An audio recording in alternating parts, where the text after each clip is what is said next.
지난주에 우리는 이 마음이 청결한 자가 복이 있다, 마음이 청결한 자가 복이 있다라는 예수님의 팔복의 말씀을 나눈 적이 있습니다. 마음이 청결한 것이 왜 복이 되느냐? 마음이 청결한 것이 왜 복이 될까요? 그것은 마음의 생각에 품은 그 생각이 새 알이 되기 때문에 그래요. 새 알은 반드시 때가 되면 깨어 나오게 되어 있는데, 마음속에 둥지를 튼 생각은 언젠가는 행동이 되고 실수가 되기 때문에 그렇습니다. 이것을 누가 잘 알고 있느냐? 이 마귀가 잘 알고 있습니다. 그래서 하나님의 사람들에게 마귀는 실수를 주는 것이 아니라 생각을 줍니다. 반드시 품지 말아야 할 생각을 품게 함으로 그 생각이 깨어나서 실수가 되게 만든다는 사실입니다. 여러분, 하나님의 사람은 바로 이 품지 말아야 할 생각의 둥지를 털어내는 사람이 하나님의 사람, 지혜로운 사람이 되는 줄로 믿습니다. 예배의 시간은 내 마음을 살피는 거예요. 지금 둥지를 틀지 말아야 할 그 생각, 말씀의 거울에 비추어서 나를 부인하고 둥지를 털어내는 자리가 바로 예배의 자리입니다. 이 시간에 우리의 마음이 말씀 앞에서 깨끗하게 이렇게 청결하게 되어지는 은혜와 복이 있기를 주님의 이름으로 축원합니다. 오늘도 예수님의 팔복의 말씀을 이어가게 될 터인데, 오늘은 예수님의 뒤에서 두 번째, 일곱 번째 복이 있는 사람에 대한 말씀입니다. 일곱 번째, 예수님께서는 어떤 사람이 복이 있다 이렇게 말씀하시느냐? 본문 9절에 있는 말씀 같이 한번 읽어볼까요? 이 사람이 복이 있다 이렇게 말씀하시는데 같이 한번 읽어봅시다. 자, 시작.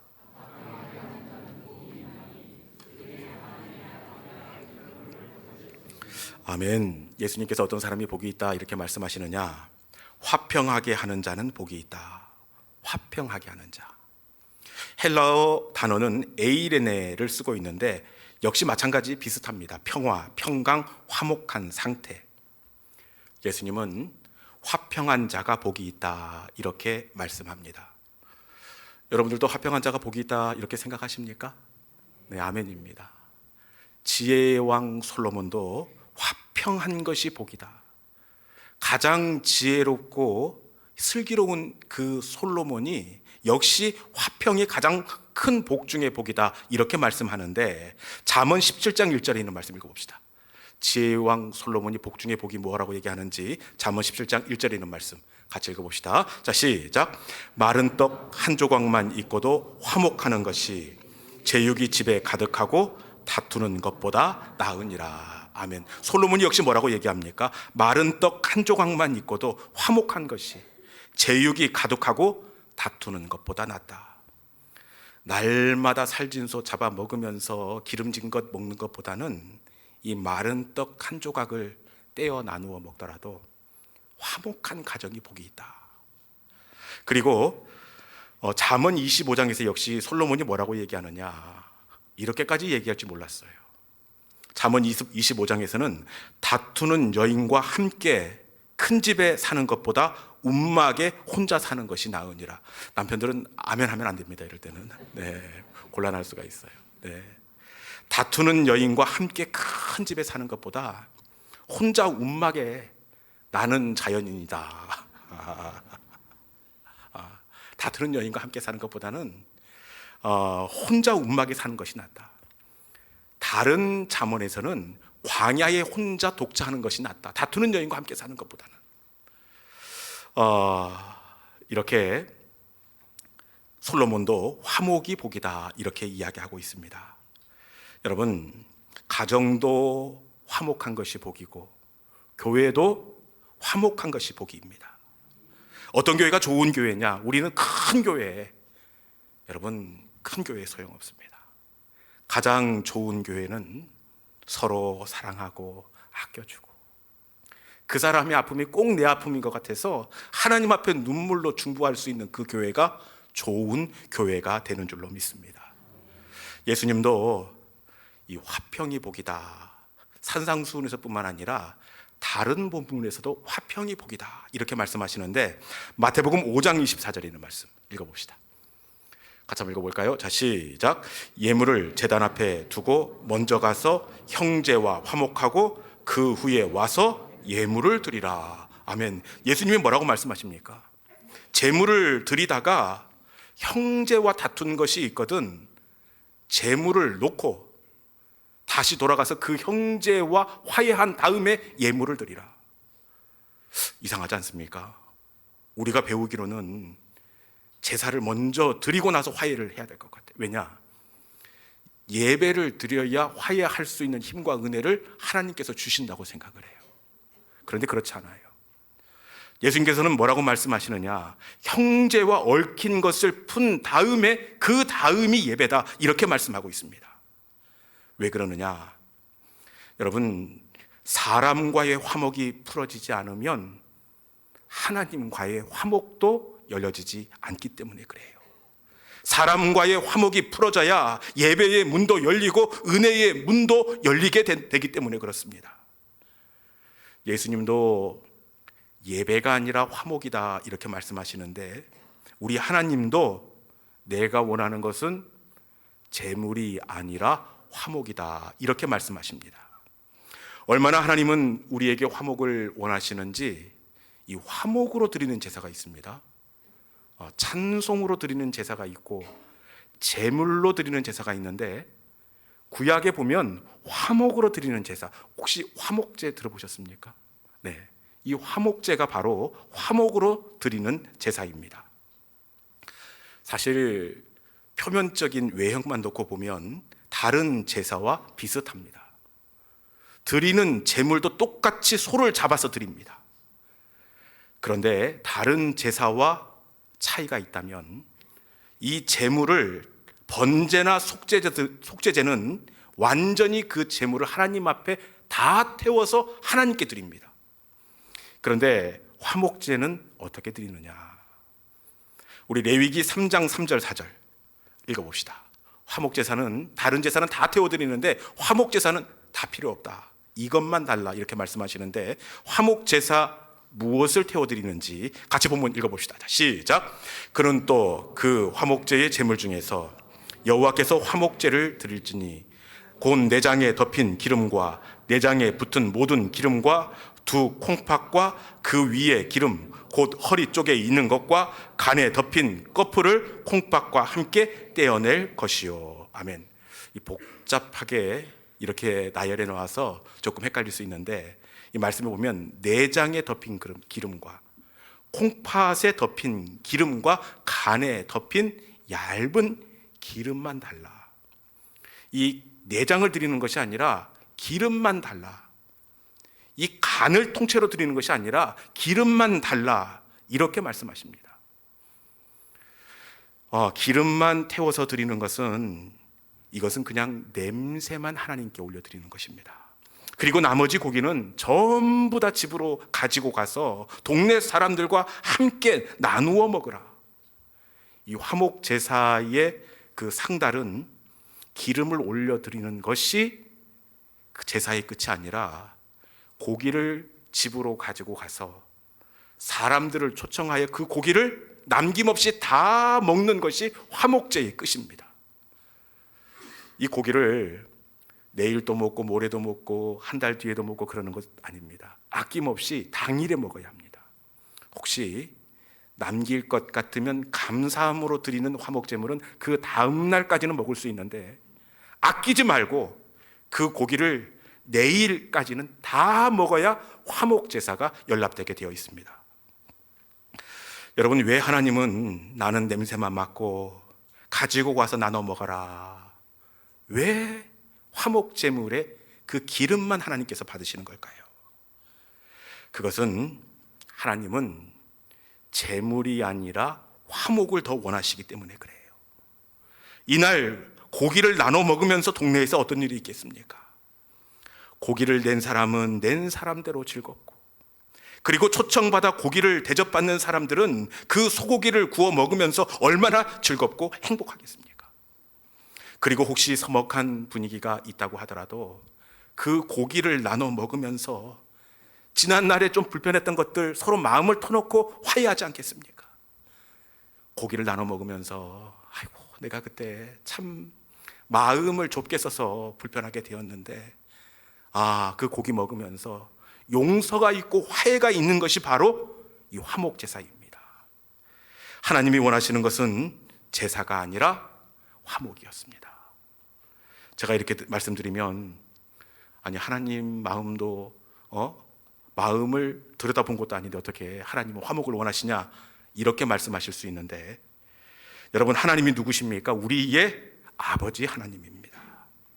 아버지는 당신 입에 소고기 넣는 것 좋아하는 것이 아니라 자식들이 서로 그 언니 입에 고기 넣어주고, 아니 동생 먼저 먹어, 여러분 그러면서 양보하고 즐겁게 그렇게 기쁨으로 나눠 먹는 그 화목한 것, 부모가 원하는 것 아니겠습니까? 하나님이 우리에게 원하시는 것은, 여러분 이곳에서 드리는 예배도 기뻐하지만 우리가 서로 화목으로 마음으로 드리는 그 화목 제사를 하나님께서는 더 기쁘시고 원하시는 예배가 되는 줄로 믿습니다. 화목은 교회 공동체의 생명입니다. 어떤 분은, 아니 목사님 교회의 생명은 예배지요, 감격이 있는 예배, 그 예배가 교회의 중심이죠, 이렇게 얘기하는 분도 있을 수 있고, 뜨거운 기도라고 이야기할 수 있고, 한 영혼에 집중하는 영혼 구원, 전도가 교회의 생명이라고 이야기할 분도 있을 수 있습니다. 그런데 교회의 진짜 생명은 화목입니다. 여러분, 만약 화목하지 않는데 어떻게 감격이 있는 예배를 드릴 수가 있겠습니까? 화목하지 않는데 어떻게 뜨겁게 기도하고, 화목하지 않는데 어떻게 즐거운 마음으로 봉사할 수 있겠습니까? 화목하지 않고 혹시 흉내는 낼 수 있습니다. 그런데 여러분, 이거 얼마나 가겠습니까? 교회 공동체의 생명은 화목입니다. 우리 교회가 하나님이 진짜 원하시고 기뻐하시고 기대하시는 화목의 공동체가 될 수 있기를 주님의 이름으로 축원합니다. 그런데 문제가 있어요. 하나님께서 이렇게 원하시고 기대하시지만 화평을 이룬다는 것이 쉽지가 않습니다. 오늘 말씀에도 보면 어떻게 되어 있습니까? 화평한 자는 복이 있나니, 이게 아니라 화평하게 하는 자는 복이 있다. 화평을 만드는 자로 이렇게 되어 있습니다. 영어 성경에도 피스메이커, 평화를 만들어내는 사람으로 그렇게 되어 있습니다. 화평은 만들어내야 하는 것이기 때문에 어렵고 힘이 드는 법입니다. 가만 보면 가장 화평해야 할 부부끼리도 어쩌면 이렇게 평화하기가 쉽지가 않은지 참 어렵습니다. 남편이 회사에 다닐 때, 현역에 있을 때는 그렇다고 하지만 이제 자기도 은퇴하고 나도 집에 있고 피차 마찬가지인데 여전히 밥은 꼭 내가 차려야 합니다. 그리고 차려주면 맛있게 먹는 법이 없고, 신혼 때부터 짜니 싱겁니 밥이 지니 되니, 여러분 정말 마음이 불편할 수가 밖에 없습니다. 부부끼리도 평화를 만들어내는 게 참 쉽지가 않습니다. 그러면 우리가 어떻게 평화를 만들어낼 수가 있느냐? 그것은 화평이 어디에서부터 오는지를 알아야 합니다. 화평을 만들어내기 위해서는 그 화평이 어디에서 오는지를 알아야 합니다. 세상 사람들은 화평이 내 안에서 생겨난다고 그렇게 생각을 합니다. 그래서 참선을 하고 명상을 하고 요가를 하면서 내 마음을 다스리면 화평이 찾아온다, 그렇게 이야기합니다. 그런데 이것은 그 사람들 이야기고, 성경이 말하는 화평은 내 속에서 생겨나는 것이 아니라 하나님으로부터, 밖에서부터 주어지는 것이 바로 화평의 성품입니다. 갈라디아서 5장 22절 말씀 읽어봅시다. 갈라디아서 5장 22절입니다. 자, 시작. 오직 성령의 열매는 사랑과 희락과 화평과 오래 참음과 자비와 양성과 충성과. 아멘. 어떻게 주어진다고 말씀하십니까? 성령의 열매는 사랑과 희락과 화평과. 성령의 열매는 성령께서 맺게 하시는 성품이다, 이렇게 말씀하고 있습니다. 이 말씀의 출발을 우리가 주의해야 해서 볼 필요가 있는데, 성령의 열매는 그 전에 어떻게 되어 있습니까? 오직 단 하나, 유일한 방법, 화평이 맺히는 것은 오직 성령의 열매는 내 속에서 만들어지는 것이 아니라 성령님이 날 만져주시고 내 인격을 다듬어 주실 때만이 화평한 사람이 될 수 있다, 이렇게 말씀하고 있습니다. 제가 말씀을 연구해 보니까 화평을 이루는 사람들의 공통점이 있는데, 그 사람들 모두는 한결같이 성령의 은혜를 경험한 사람이더라고요. 모든 화평의 사람들은 하나님의 은혜를 경험한 사람들이에요. 그 대표적인 사람이 이 사도 바울인데, 이 사도 바울, 이 사람 우리가 성령의 은혜를 경험하기 이전의 모습 안 봐서 그렇지, 저같이 순한 사람은 이 사도 바울 얼굴 보고 길도 못 물어봅니다. 얼마나 사납고 이 낯빛이 이 일반적이지 않은지. 성령을 경험하기 이전, 주님을 만나기 이전, 화평의 사람이 되기 이전 사도 바울 얼굴 한 번도 안 보셨죠? 제가 오늘 특별히 그 증명사진을 보여줄 터인데, 사도행전 9장 1절. 이 사람이 이런 사람이었습니다. 원래 사도행전 9장 1절 같이 한번 읽어봅시다. 자, 시작. 사울이 주의 제자들에 대하여 여전히 위협과 살기가 등등하여 대제사장에게 가서. 아멘. 사울의 증명사진 어떻게 되어 있습니까? 위협과 살기가 등등하여. 어떻게 그림이 보이시는지 모르겠는데, 이 살기라는 사전적 의미는 남을 해치거나 죽이려는 무시무시한 기운. 이 사도 바울의 얼굴 낯빛인데, 살기가 등등, 남을 해치거나 죽이려는 살벌한 기운이 이 사도 바울의 주님을 만나기 이전의 모습입니다. 그런데 다혈질적이고 공적적이었던 이 사람이 어떻게 되었습니까? 다메섹 도상에서 우리 주님을 만난 다음에 얼굴에 도끼가 빠지고 아주 따뜻하고 부드러운 사람, 평화를 만드는 사람이 되었습니다. 여러분, 평화를 만드는 것은 성령께서 은혜 주시고 만져 주실 때 우리 가운데 맺혀지는 성품이 되는 줄로 믿습니다. 원래 모세도 우리가 몰라서 그렇지 얼마나 다혈질적이고 사나운 사람이든지 화평과 거리가 먼 사람입니다. 늘 모세는 말보다 주먹이 앞서는 사람입니다. 얼마나 다혈질적이든지 이 애굽 군인이 지금 다투고 있는데, 우리 히브리 사람과 다투고 있는데, 그러면 자초지정을 따져보고 나서 이 문제를 이렇게 가르마를 타야 할 것 아닙니까? 그런데 일단 먼저 때려 죽이고 난 다음에 모래에 감추는 그런 사람이었습니다. 즉흥적이고 평화와 거리가 멀었던 모세였습니다. 그런데 이후의 모세는 어떤 사람이냐? 화평의 사람이 되었어요. 범죄한 이스라엘 백성과 하나님 사이에서 내 이름이 생명책에서 지워지는 한이 있더라도 하나님, 저들의 죄를 용서해 주시옵소서, 화평을 만드는 사람이 되었습니다.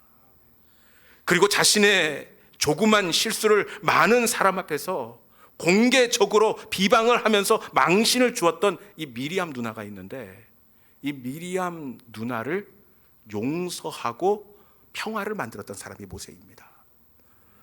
다른 사람은 몰라도 누나가 이러면 안 되지요. 혹시 남들이 흠집을 내서 비방을 한다면 이해할 수 있지만, 이 형제끼리 이러면 진짜로 마음이 이 평화하기가 쉽지가 않습니다. 잠언 18장 19절에서 이 형제 간의 마음이 틀어지면 평화를 만들기가 진짜 어려움을 말씀하고 있는데, 한번 읽어볼까요? 잠언 18장 19절. 네, 제가 읽어드리겠습니다. 노엽게 한 형제와 화목하기가 견고한 성을 취하기보다 어려운즉. 노엽게 한 형제와 화목하기가 어떻다고요? 견고한 성을 취하기보다 어려운즉, 이렇게 되어 있습니다. 그런데 이 친누나 미리암이 작은 그 실수를 이스라엘 그 공개 석상에서 망신을 주었습니다. 옛날 같으면 애국 군인을 때려 죽였던 다혈질적인 모세입니다. 어떻게 해야 되겠습니까? 다시는 누나를 안 봐야 됩니다. 그럼에도 불구하고 이 모세가 어떻게 하느냐, 이 문둥병의 그 벌을 받은 누나를 위해서 하나님 앞에 목숨을 걸고 기도하며 화평을 만들어 놓고 있습니다. 모세가 이렇게 화평의 사람이 될 수 있었던 것, 하나님을 만났기 때문에 그렇습니다. 하나님을 만날 때 변할 것 같지 않던 성품이 변하고 만들 수 없는 화평을 만드는 사람이 되었습니다. 화평은 우리가 만드는 것이 아니라 하나님께서 주시는 선물이 되는 줄로 믿습니다. 하나님께서 만나 주셔야 화평할 수 있고, 성령이 충만해야 화평의 열매를 맺을 수가 있습니다. 이 순서가 참 중요합니다. 여러분, 순서가 어떻게 되어 있습니까? 화평한 사람이어야 성령의 충만함을 주십니까? 아니면 성령이 충만해야 화평의 열매를 맺습니까? 뭐가 먼저입니까? 화평이 먼저가 아니라 성령의 충만함입니다. 여러분, 순서가 중요해요. 성령이 충만해야 화평의 열매를 맺을 수가 있습니다. 출발은 바로 성령의 충만함입니다. 이 시간 성령께서 은혜 주심으로 말미암아 화평을 만들어가는 피스메이커가 될 수 있기를 주님의 이름으로 축원합니다. 이제 말씀을 정리할 텐데, 여러분, 하나님의 사람은 어떤 사람이라고요? 화평을 만드는 사람. 화평을 만드는 사람은 하나님의 아들이라 일컬음을 받을 것이니요. 누가 하나님의 아들이라는 증거입니까? 화평을 만드는 사람입니다. 주님께서 우리를 그리스도 예수의 보혈로 대속해 주시고 제자로 삼아 주신 이유는 바로 피스메이커의 사명을 감당하도록 하기 위함입니다. 그렇기에 하나님의 사람이 선 곳은 영적인 계절이 달라져야 합니다. 불협이 있는 곳에 화해가 있고, 다툼이 있는 곳에 조정이 있고, 세상 속에서 화평을 만드는 사람이 바로 하나님의 아들 제자들이 되어야 합니다. 여러분, 우리가 이 사명을 감당할 수 있는 것은 오직 성령의 열매는, 오직 단 한 가지 성령의 은혜밖에는 없습니다. 화평의 주님이 우리 가운데 기름 부어 주실 때에만이 우리의 거친 기질이 변화되어 화평의 사람이 될 수가 있습니다. 이 세상을 살아가는 동안 평화를 만들어가는 그런 피스메이커, 우리 믿음의 성도들이 될 수 있기를 주님의 이름으로 축원합니다. 이 시간에 주신 말씀을 기억하면서, 주님, 성령님의 권능이 나의 능력이 되어서 예수님의 성품, 화평을 이루는 피스메이커가 되게 하여 주시옵소서. 그리하여 내가 하나님의 아들인 증거가 평화를 만드는 것으로 우리 주변이 고백하게 하여 주옵소서. 이 세상을 살아가는 동안에 평화를 만드는 그런 하나님의 사람이 되고 싶습니다. 이 시간에 우리의 마음에 간절한 소원을 담아 원하고 바라고 기도합니다. 우리 함께 찬양하겠습니다.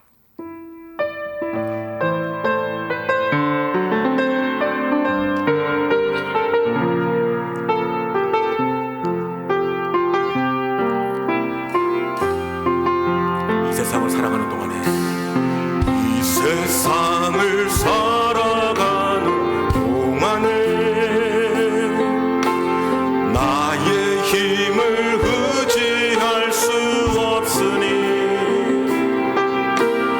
기도하고 낙심하지 말 것은 주께서 참 소망이 되심이라. 하나님의 금이 나의 비전이 되고, 예수님의 성품이 나의 인격이 되고, 성령님의 권능이 나의 능력이 되길 원하고 바라고 기도함. 이 세상을 살아가는, 이 세상을 살아가는 동안에 나의 힘을 의지할 수 없으니 기도하고 낙심하지 말 것은 주께서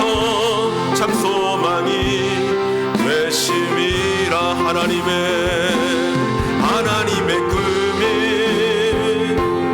나의 비전이 되고 예수님의 성품이 나의 인격이 되고 성령님의 권능이 나의 능력이 되길 원하고 바라고 기도합니다.